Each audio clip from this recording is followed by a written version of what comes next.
Here we have the current stock market update for Intel Corporation, stock ticker INTC.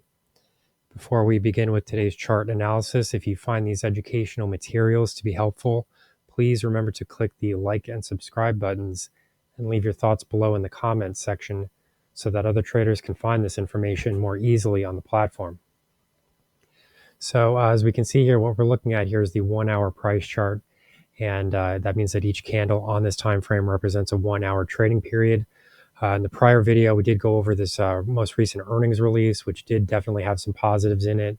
As far as the earnings picture is concerned, we're really just sort of looking for a piece of evidence or for some strong evidence that this stock is, in the process of a turning point. Are we really ready to see a reversal here as far as the operational surprises that were revealed during the last earnings report? That thing was a nightmare.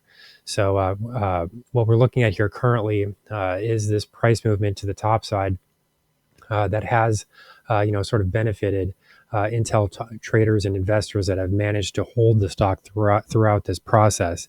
It has not been an easy process, but we're starting to recover most of those losses. When we started covering the stock was trading around $30 per share. That was a very long sideways trading range that was developing at those upper levels. And this recent price high here, let's get an exact number for what we're looking at here. So the high comes in at 26.43.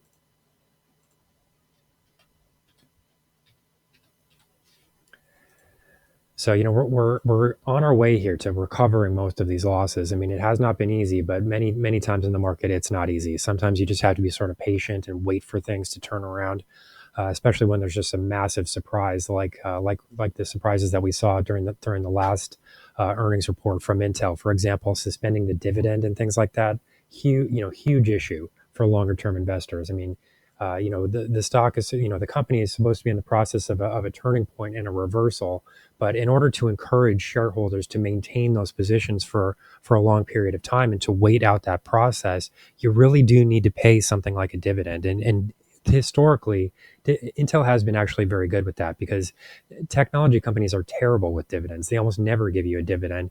You might get a little bit of a dividend from Cisco, Intel. But a lot of these other companies have just started to do this. Google, for example, Meta Platforms, they're starting to give out small dividends, but that's not normal for technology companies. Intel, for a long time, was an exception to that rule. Cisco was a little bit of an exception as well. But then in the last earnings report, they say that they're suspending the dividend. So this, it caused the stock to crash because people don't want to just wait around for a turning point, a turnaround that may or may not happen. If you're going to force people to wait out that period of time, you need to pay them to do it with a dividend.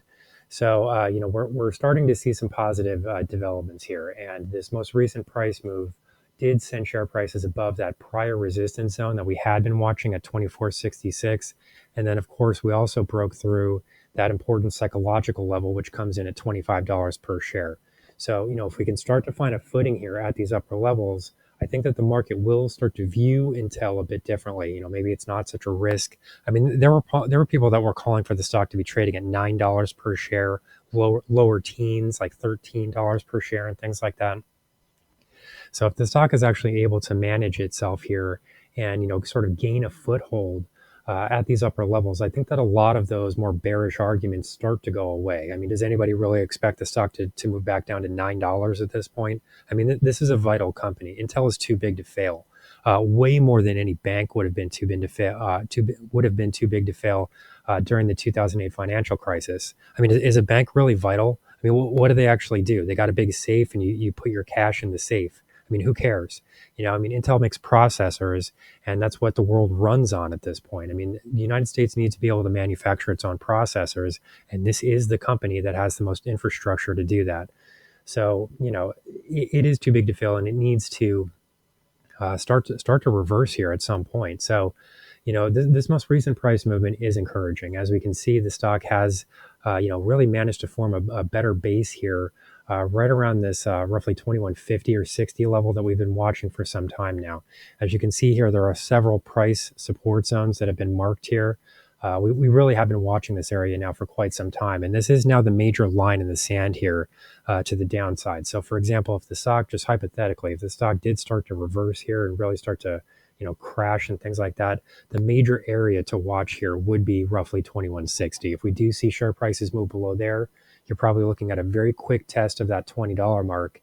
And at that point, there could be so much downside momentum that even the $20 level might not be able to hold.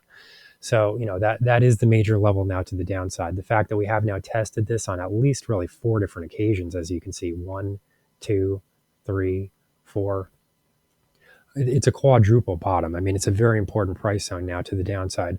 So to the top side, it's a little bit, it's a little bit difficult to project upside price movements from here, because if we look at, this prior price gap, I'm not sure if I should delete these earnings figures or not. I'm not sure if people want to read these or not, but it's a little bit difficult to make projections about top side price levels, resistance levels, because the first place that I would be watching comes in right around 2890, which would be this area here. But the main reason that I would look at this area would be due to the fact that this is where that major price gap started to develop. And, the stock is really just trying to fill that price gap. But this occurred so long ago that, I don't really view this as being a viable, valid price gap anymore. This would have occurred, let's get a date here, roughly the beginning of August. So, once you start to get into dates that are like more than a month in the past, a week, a day, a week, a month, if those time periods start to go by, all of those prior orders that were parked here, start to, expire and things like that automatically. You could have some open orders that just sort of remain open until they're filled. But many orders that are placed in the market are either daily, weekly, or monthly in terms of time frame. And I would suspect that a lot of these orders have already been closed. So that alone is going to invalidate that price gap. And it's going to mean that price gap doesn't necessarily need to be filled. So it's a little bit difficult here to start to project things from the top side, but that is sort of a natural area to watch here at the moment, roughly 2890. We could see a retest of that area.